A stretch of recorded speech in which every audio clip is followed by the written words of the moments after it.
What is up, wrestling fans? KayFabe Chronicles with your host, JP. What a crazy weekend of wrestling action it has been. We had NXT TakeOver Chicago, absolutely breathtaking, amazing show, followed up by SmackDown Backlash. Did it live up to NXT TakeOver? Who knows? But I'm going to tell you exactly what I think about it, and let's get it going right now. Didn't have time to check out the pre-show, so we're going to get right into the actual show. So the show opened up with the debuting SmackDown main event match of the artist known as Shinsuke Nakamura taking on Dolph Ziggler.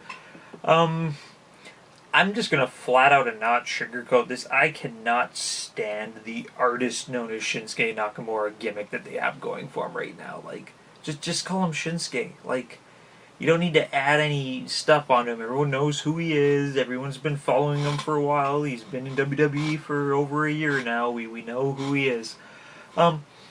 Leading up to this entire match, I kind of felt bad for Dolph Ziggler because everybody knew that he was probably not going to win this match.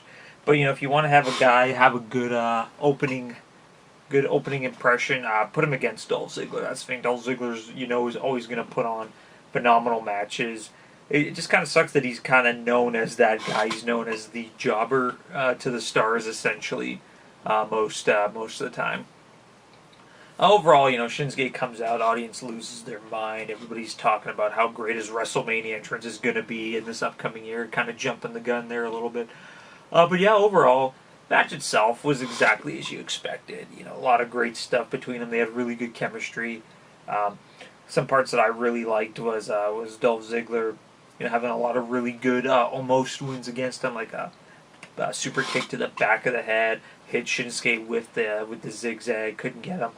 Eventually, Shinsuke nails him with an exploder, then hits him with the Kinshasa, gets the 1, 2, 3. Shinsuke wins the match as predicted. But overall, really good way to open up the night. Nothing too balls to the wall. Decent match. There was a couple meh there, but everybody knew Shinsuke was going to win this one, so it wasn't really a huge shock to anyone. Up next, we have the Tag Team Championship between defending champions, the Usos, taking on Bri Xango. Oh, Bri Xango, how everybody loves you guys.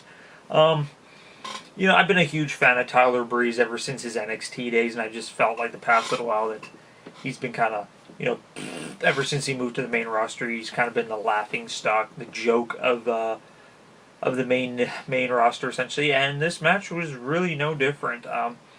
The thing that really bugged me the most about this match was a match a lot of people were really looking forward to. A lot of people like the whole fashion police thing, like the little vignettes that they've been doing going into it. Have been pretty funny, but the fact that they had Tyler Breeze kind of playing the comedic role in the match, like as the janitor and then as the old woman, like Tyler Breeze, master of disguise. He's so much better than that, in my opinion. Like, he's one of the best in-ring workers, and just I think the WWE just kind of went to this match and just kind of pushed it off to the side.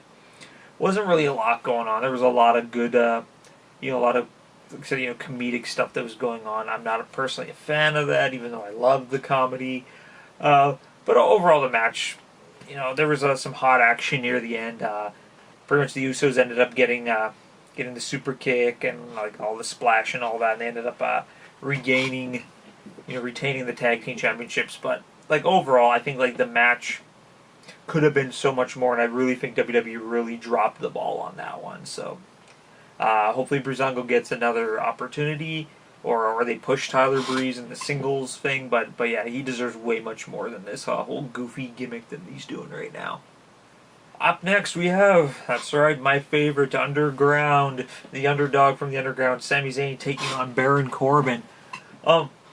If you guys watch my prediction video, you'll know that I pretty much bet against Sami Zayn this time. I really feel that they've been pushing Baron Corbin a lot, so to have him lose to Sami Zayn didn't really make a lot of sense.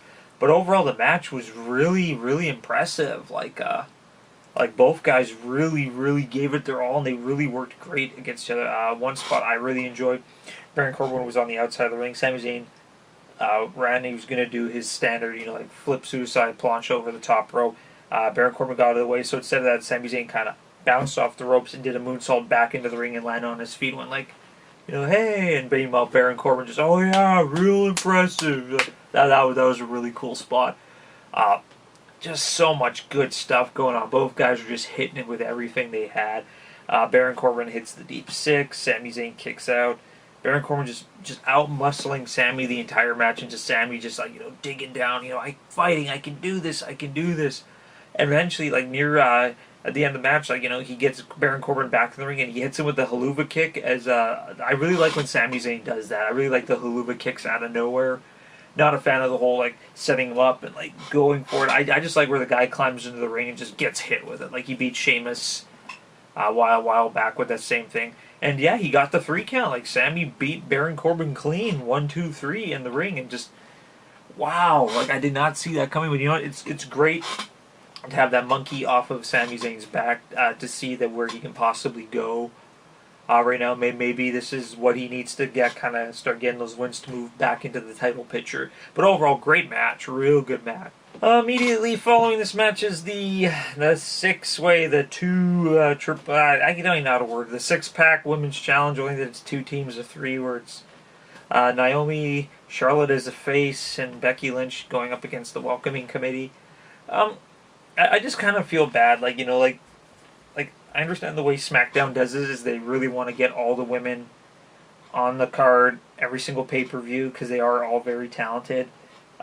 Even if there's like a one-on-one, for the women's championship, the other women will always be on the card somewhere. James Ellsworth came out, did his little shtick. I still don't get what he's all about. I don't understand why people like him. I understand that, he's an underdog, but I don't know. He just... The character he's playing right now, I don't really like. Faces come out. Sorry, the heels come out. Everyone boos. Faces come out. Everyone loses their mind. Becky Lynch had this weird mohawk thing going. I don't know. I can't hate on Becky. I just love her too much. Her WrestleMania thing, she had the dreadlocks, which was super sexy. This the mohawk, but the entire time thing is like, oh, she's got a mohawk. That's a badass haircut. Maybe she's turning heel. Because that's kind of the rumor going on right now that Becky's going to turn heel. Overall, the match, it was okay. Like, all the women did decent. Match ends. Becky Lynch, Natalya hits Becky, puts her in the sharpshooter in the center of the ring, and Becky's kind of sitting there like, oh, am I going to tap? Am I going to tap? Taps out, heels win, and then immediately after, all the faces run into to console Becky Lynch in her pain. I always find that funny that when someone's in a submission hold, nobody's around. It's like, where's my team? Where's my team? Okay, I'm going to tap. Oh, here you are. Like, it just thousands of matches that always happens where, the partner's knocked outside the ring, and then as soon as, their partner tags out, oh, I woke up. Oh. Whatever. I don't really see what's going on with the women's division right now. They need to juice it up a little bit. Once again, throwing the idea, combine both the Raw and SmackDown women's divisions into one, and you guys should have no problem whatsoever. But, overall, it wasn't the best match. It definitely wasn't the worst, but it wasn't my cup of tea. Coming up next, we have the U.S. Championship between champion Kevin Owens defending against AJ Styles in the predicted match of the night. Just flat out to say, every time these guys work together, just absolute, I haven't seen them fight together recently, but just seeing some of their past experience, there's just such amazing workers that that something good's going to happen. The thing I loved at the beginning of the match, Kevin Owens comes out, and, his face is on the ramp, and he, purposely walks around it so he doesn't step on his own face. If you guys haven't seen that, there's tons of videos of it. Check it out. It's like, yeah, that's right. I'm not stepping on my own head. The match itself was great. Granted, they had a lot to live up to considering the night before. You had the UK title match and, of course, the main event ladder match at NXT TakeOver Chicago, which were just absolutely... So, of course, Kevin Owens and AJ got a lot to live up. Just as you expected, each guy's just throwing everything they got. You got sentons, kicks, Pele kicks, cartwheels, dragons, unicorns, all this other amazing stuff. I'm not going to go into huge detail. I definitely have to check it out. The other matches, they're both outside the ring. AJ Styles is trying to get Kevin Owens into the Styles Clash. Kevin Owens counters. and pushes AJ's foot into the hole on the table where the monitor is normally kept. And of course, his foot gets tangled up in cables and he can't come into the ring by the 10 count. And Kevin Owens wins by countout. Now, I know a lot of people, including myself, are like, what? No, you can't end that with a countout. No. But you know what? Like, as cheesy as that ending is, it makes a lot of sense because you know that this isn't ending here. Now, they are going to keep this feud going on, hopefully into SummerSlam. And then after SummerSlam, I hope AJ feuds with Shinsuke, because I think that would just be like all over the place. But yeah, overall, definitely the match of the night, hands down. Like, everyone figured it would be the match of the night. It definitely was. Both, they worked their butts off. Great match. I'm looking forward to seeing where this feud goes. But yeah, I don't know why all the hate that it ended in a countout. It just pushes it. Look into the future. It's good. Coming up next, we have Erick Rowan taking on Luke Harper in a match that everybody completely forgot about, including myself. I think they really, really dropped the ball in regards to this feud. And even like Luke Harper, just, he was one match away from main eventing WrestleMania. Like, if all he had to do was just beat AJ and he would have been in the main title picture and I don't even know what's going on. And then he was in the Battle Royal. Just Luke Harper's so much better than the crap they're giving him. And the fact that he's broken away from the Wyatt family a couple times, the fact that him and Rowan are fighting now, I just think it's just a little bit too late. And it's weird because when they wrestled together as a team, chemistry, just pure beauty, and just for some weird reason, it was like watching two lumbering blobs in the ring. It was just, boring match, horrible match. I think it's just because nobody really cared about it, including myself. And it really sucks because Harper, like I said, is so much better than that. Whatever. Just Harper won. That's all you need to know. On to the next match. And closing out to the event, we have the World Championship champion Randy Orton defending against Jinder Mahal. Okay. I'm just going to speed up, just cut all the bullcrap. Singh brothers came in, interfered. Randy Orton tossed one of them headfirst onto a table. Obviously, that wasn't supposed to happen. You could tell by Randy Orton's expression after. But yeah, so of course, Jinder Mahal hits him from behind with the Colossus, beats him 1, 2, 3. We have a new champion in Jinder Mahal. So now, I'm not talking about the match, I'm talking about the aftermath. When Jinder Mahal became the number one contender, even I was like, what? Okay, and then I found out why, he's East Indian wrestler, they're really trying to market to the Indian crowd. Granted, yes, he is East Indian descent, even though he's born in Canada. He actually is of Canadian background. He's born and raised in Calgary. But it's not the first time they've done that. Tons of wrestlers, like Nikita Koloff, Kamal, just tons of wrestlers are not from where they say they are. I think just the real thing that bugs me, yes, I'm all for change. I like the fact that, I was tired of Randy Orton and Brock Lesnar, the same people winning the belt. The only thing that bugs me, and I know I'm going to get dislikes and all this for it, was not the fact that it was Jinder Mahal, yay, new guy winning the belt, good stuff. It's the fact that the build to it really didn't make any sense. It was months ago, Jinder Mahal was a jobber, essentially losing every match, and then he's in the main title picture, and now he's the world champion. There wasn't really a proper build to it. He was thrown in that 6 elimination challenges, gets the number one contendership, and now he's the champion. There wasn't any steady build.